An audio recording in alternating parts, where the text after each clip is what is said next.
for me, I was in a bands like Journey, Styx, the typical thing of that era. And then towards, the end of my middle school time, my buddy Bill, he started getting me into UFO and, Iron Maiden, Judas Priest, and, he kind of got into the heavier side of music. So I wouldn't listen to the other stuff, sometimes regretfully so. But so that was my thing back in the day. So, every weekend I'd be at different nightclubs seeing, Heathen, Blind Illusion, you mentioned Exodus was another one, Megadeth before either of them had released albums, a lot of those bands. But of course, we got to talk about Metallica. And so I got into Metallica, the Kill 'Em All album. It took a while to grow on me, and then I got into it. Um, but I had never seen them. And I had run into the band a few times. I had conversations with them. I remember meeting Lars at one of the shows at the Kabuki nightclub, or Kabuki Theater, which another phenomenal place to see a show. And so finally they released Ride the Lightning. And so they started their Ride the Lightning tour with two shows in the Bay Area, with Armored Saint opening each show. The first night was at the Keystone Palo Alto, seated about 400. And somehow I got right to the front for Metallica. And then, it was 2 days in a row. So both days were weeknights. So I had to get up, go to school, and then go do it again. Wow. And I remember after the first night, my ribs hurt because you get getting pushed up against the stage. And boy, after a while, that hurt. Um, so, I thought they were okay. I actually thought Armored Saint was a much better band that night. For whatever reason, they performed with way more energy. Maybe it was playing at Palo Alto. That was, back in those days, it was called Poser Alto, and that was the one club, people didn't really go to as much. So the next night we saw them at the Kabuki, and I want to say Death Angel opened that night. Death Angel, Armored Saint, and then Metallica. And that night, Metallica was incredible. They put on such a great performance, and I was absolutely blown away by them that night. It was amazing. But I think the next day there was a picture in the San Francisco Chronicle, and it was at the front of the stage where you'd see Kirk Hammett in the audience. Well, my little grandmother gets the Chronicle, and I don't know how, but she goes, "Oh, there's John." Like she picked me out of this picture with the crowd, and there's Kirk Hammett, and she tells my mom, "Yeah," she goes, "Tell John next time he's over, I'll save this for him, and he's in this photo." Sure enough, it was me. Yeah, I Wow. remember it. I'm like, I think I'm like mid headbang, and my hair is going everywhere, and but my grandmother, bless her heart, she was able to pick it out, and that's my grandson. And yeah, so I made the San Francisco Chronicle. That's absolutely an outstanding story. That's one thing that I really regret, is that I didn't get into Metallica until I want to say it was Ride the Lightning. Is probably, in my senior year of high school that I started to get into them. And one of the things that I really regret is not having gotten into them earlier and having been able to see them when they were just starting. Because I've got friends of mine that they saw them. I want to say that the club was Ruthie's. I could be incorrect, but I saw them at really small venues. And and you, John, I think you're actually part of a magazine that you and your buddy were trying to start up, and you got to interview Lars, right? Before Ride the Lightning dropped. My buddy John did. Oh, John He did. actually he did a photo or a phone interview with them. But like I said, we'd run into him all the time, so it wasn't that strange to run into him. I remember running into Kirk Hammett. I want to say it was like at a Metal Church gig at Ruthie's Inn, and he was drunk off his ass. And he actually asked me for a ride home, and he was so drunk. I'm like, "Yeah, dude, I'm going a different way." He didn't even tell me where I was supposed to go, but I'm like, "Yeah, I'm not going that way." Kind of regret it. That might have been like a much cooler story had I given Kirk Hammett a ride home, a drunk Kirk Hammett a ride home. James was always an asshole. Anytime we dealt with him, he just never seemed to want to talk. Lars, like I said, right before Ride the Lightning came out, I ran into him at the Kabuki and I went up to him. I said, "Hey man, just how's the new album coming?" He's like, "Oh man, that's good." I said, and stupid me, I'm like, really? Because, a lot of these magazines are making it sound like you guys are wimping out.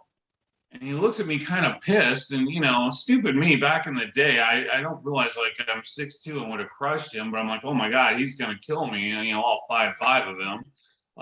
But he actually he looked pissed. He pulled me aside and started telling me all about the album and the concept and the lyrical content. And it was funny because all these people were coming up trying to talk to him, and he just kept his focus on me and told me all about the album, which was a really cool thing to hear all about it, and had a really nice time talking to him. And then I never met Cliff. I was at a GBH Metal Church concert, and somebody was stage diving, kicked me in the face, so blood was everywhere, busted open my mouth. And I turned, this guy's laughing at me. I'm like, what a jackass! You're really laughing at me? It was Cliff Burton. So that was my interaction with Cliff Burton. And then Jason Newsted, great guy. When I was already a fan of Flotsam and Jetsam, so when he got the gig for Metallica, I want to say it was a show I want to talk about later, but the band was coming down from the balcony. I want to say it was the Warfield, and everyone's like, James Lars, and this was before anyone knew who Jason was. So me being, having to be different, I'm like, Jason. He's like, what's up? And like we were throwing it out and stuff. And I think he was just appreciative of the fact somebody knew who he was. And then, a while later, we were at the Stone in San Francisco, and up comes Lars. I want to say Kirk might have been there. I know James wasn't, but Lars, I think Kirk and Jason were there, and they were showing a video before the band played. And Lars goes, "Oh, what band's this?" I said, "Oh, it's Megadeth. It's your favorite." He's like, "No, no, man, we're cool. We're cool. That's old news." I'm like, "Okay." And so Lars left. I think Kirk left with him. Like I said, I'm not sure if Kirk was there or not. The memory fades. But Jason stayed, and I was with a couple of my band members, and we ended up having a conversation with him for like about 20 minutes to a half an hour about, we weren't talking Metallica. We were just talking about music that we liked and, travel and stuff like that. And he was just such a great guy, very cool, very open, very friendly.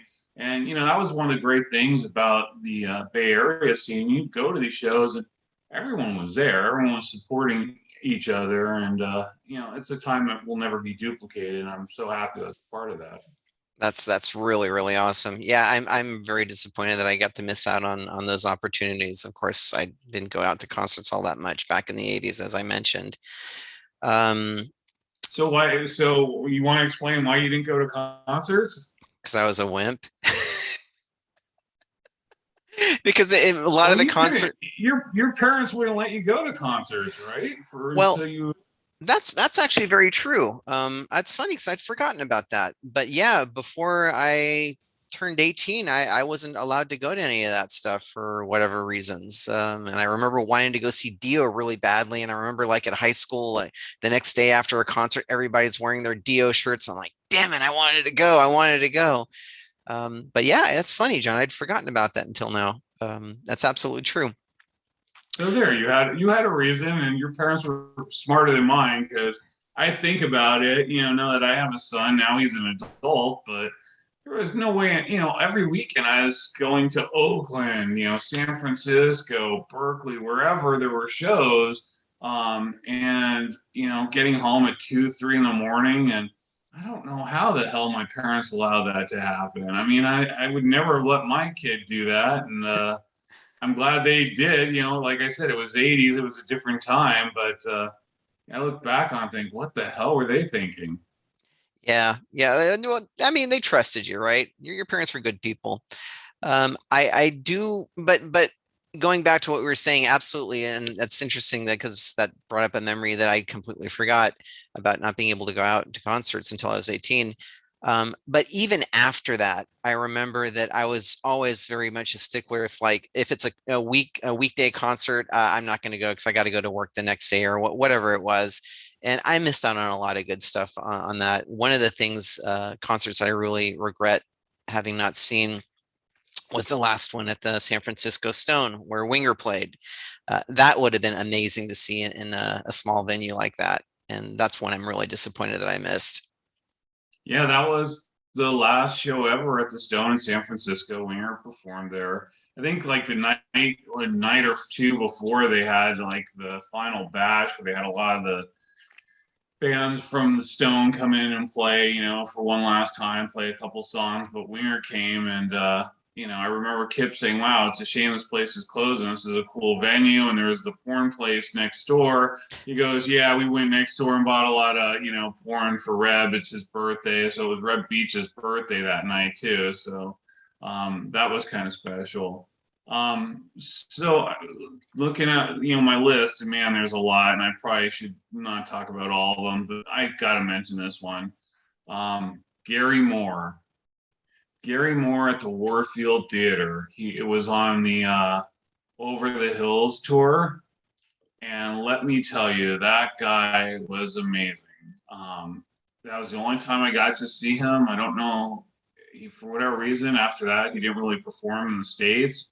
And then he kind of went into his blues thing, which I'm not really a blues fan, but man, that night was magical. And I'll tell you, if somebody had dropped a bomb on that place that night, the Bay Area metal scene was done, because I remember everybody was there. Every guitarist from every band. I want to say Alex Skolnick was there. I saw Kirk Hammett. I think Gary Holt was there. It seemed like every guitarist from every heavy metal band in the Bay Area was there that night, all just bowing at the altar of Gary. And he put on a hell of a performance, and that was a really special night. And that was actually, I think that was the last night they ever had a show at Wolfgang's, because I want to say it burned down like a day or two after Gary Moore performed there. Oh, wow. And that was another great venue. I saw Armored Saint there. I saw Sam Kinison. I saw at Wolfgang's when he was starting. But that was a great venue, great sound, and sadly, like I said, I don't know. Gary Moore just maybe he rocked it too hard. I don't know, and then it went down the next day. But that was one of those performances for the ages as well. That was amazing, and like I said, to see all those guitar players there, and I'm just looking around. It's like, my God, the amount of talent that's in this room, not even performing, but just watching, was out of this world. Yeah, he was a phenomenal guitar player. I didn't get into him until probably the 90s. And that Over the Hills CD that you made reference to, that's Ah, crap, was that the '90s? I, well, I didn't get into him until the Oh, okay. 90s. Yeah, yeah. It doesn't mean that he put that out in the 90s. I'm sure he probably put that out in the 80s. I haven't listened to any of his blues stuff, but he was the one that was sort of had fear of flying, right? And that's why he didn't play in the States too much. Or am I confusing him with somebody else? I don't remember ever reading that, so you might be right. I just don't remember hearing that. He toured a lot back when he was in Thin Lizzy, so I don't know if that's something he developed later or you're thinking of someone else. I don't know. I'll have to look that up. But something somewhere in the back of my head, that's what I remember. I think it was my friend Russ that was saying it, that he developed the fear to fly, and that's why he didn't play in the States very much anymore. That makes sense. Yeah, I'll have to look. So, what other concert were you especially fond of? Fond of. Deep Purple, I remember seeing them in the 80s. And it was, I think, their House of Blue Light album. And Bad Company opened up for them. Bad Company did not have the original singer. They had a new singer, which he was good, but it didn't sound anything like Paul Rogers. I mean, his singing made the band sound like it was a completely different band. So they were still enjoyable. It just didn't feel like you were watching Bad Company. I remember Deep Purple coming out. I think that was the second concert that I ever saw. And at the time, I was really, really into them, and very enjoyable show. It was at the Shoreline Amphitheater. We were way off to the side. We were up close, but we were way off to the side. But yeah, that was very enjoyable. Trying to think of anything specific that I could pick out of it, but I can't. I just remember really liking that concert. Very cool.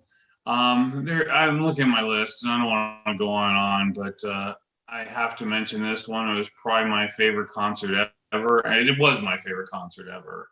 And even though I was really into the, as you know, really into the metal stuff and the more extreme, thrash metal and stuff like that, for my one of my birthdays, my buddy got me the first two Europe albums, and Nice. I instantly fell in love with them. They were imports. I don't even think they were released in America, and I don't even remember why I wanted them. Back then you look at the album, you look at them, you'd read something in Kerrang or one of those European metal magazines and be like, okay, I'm buying this.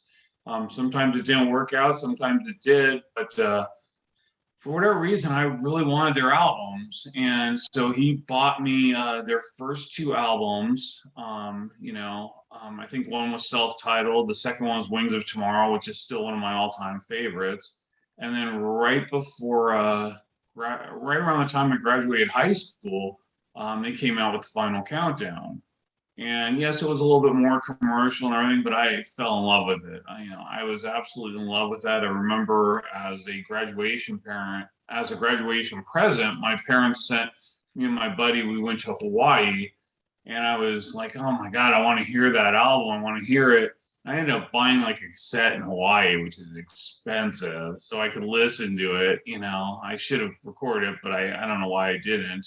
So yeah, I paid like a lot of money in Hawaii to buy that cassette and still listen to it on my Walkman. It wasn't like not like now I press download and get the whole album. You had to work for it. But yeah, I always loved them, and I remember I was watching MTV one day and Kurt Loder comes on, that MTV News, kind of thing. And he says, now the countdown is, I forgot however many days. He goes, that's when Europe's going to be performing their first ever show in America. And in my head, I'm like, oh man, it's going to be New York. It's going to be LA. And they announced that Europe's first show ever in America was going to be at the Warfield in San Francisco. Wow. And I'm like, hell yeah, I'm going to that. I am not going to miss it. So I remember going early, like we talked about.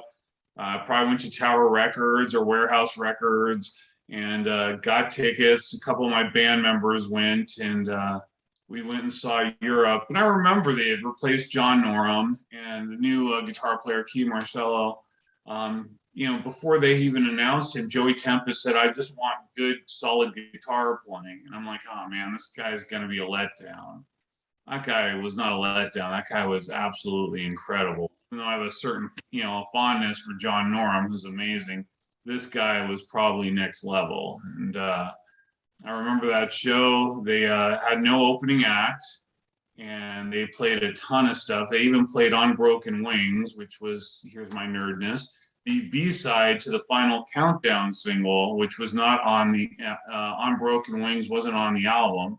One of my all-time favorite songs. I love that song. They performed that, and then somewhere in the middle of the concert, they did an instrumental version, obviously instrumental version, but of Flight of the Bumblebee. And Key absolutely killed it. It was like, oh my God, our mouths were open. And it was funny because obviously by then, most people only knew of Europe through, the Final Countdown. So it was, mostly women in the audience, a few guys. And they were me and my bandmates. And, we're all in black leather jackets and we're all headbanging the whole time. And I remember at one point, like Joey Tempest going over and pointing at us, pointing us out to the bass. It's probably like, who are these guys? That there's nobody here doing this. And we got these three idiots headbanging like crazy. We had a blast. One of the best shows I've ever seen. Like I said, I want to say that was the night we saw Metallica. I alluded to earlier, seeing them. And, a few years ago, Europe was actually playing out here, and my wife and I did a meet and greet. And so when I, went up to Joey Tempest to sign an album for me, I said, yeah, I saw your first show ever in America. And he remembered the show. He was talking about the Warfield Theater. And he said Motley Crue was actually backstage that night with them. So Wow. Motley Crue came to see the show. So he was reminiscing about that. So it was kind of cool to kind of have that time, one-on-one time with him. And he remembered it fondly. And to this day, the best concert I've ever been to. It was amazing. Oh, that must have been awesome. I didn't realize that that Norum had already been replaced by Marcello. at that concert. I thought that that was the original lineup that you saw. I remember getting a VHS video of them with Key, and this is before he had dyed his hair, blonde. I'm sure it's probably still black when you saw him as well, and playing Flight of the Bumblebee on that. And yeah, absolutely jaw dropping, because nobody, I'd never seen anybody play that before, in that genre. And yeah, they're another band that I wish I'd been able to see. That must have been really cool, especially at the Warfield again. Great place to see a show. Oh, amazing. Probably my second favorite show. I can't include it because it happened in the early 90s, was at the Warfield, which was Dream Theater on their Images and Words tour. But that's 90s. We can't talk about that kind of stuff. It's all about the 80s, baby. That's why we're two dudes talking 80s. That's why. Yeah, there you go. Horns up. Anything you want to add? I mean, I have this list. I apologize to UFO. I apologize to Armored Saint and Laws Rocket. They definitely deserve a mention. And then Exodus on their Bonded by Blood record release party with Megadeth opening at the Kabuki would definitely be other ones that deserve some honorable mention. But we could go on this topic for hours. Yeah, we could. But Yeah, we won't. I don't have much more to say, John. I had maybe a couple other things we could have talked about, but I think we're good. All right, bro. Well, thank you for joining me on this as always. Thanks for participating. If you guys are watching this at home, thank you for that. Hopefully you enjoy this. If you had if you were around in that time, please list in the comments what 80s concert was your favorite or a couple of your favorites. And if you weren't around in the 80s, list who you wish you had seen back in the day. Because I know for Lewis and I, there are a lot of people that we are fans of now that, because we're more towards a hard rock, heavy metal scene, we wish we had seen some of these people in their prime. For example, I saw Prince in the 90s, but I didn't see him in the 80s. So there's a lot of acts that we didn't see, and maybe we wish we would have. But that's another topic for a different time. I think we're going to go ahead and sign off. So thank you again. Lewis, thank you, brother. Thank you as well, man. Take care. Peace out. See you guys next time.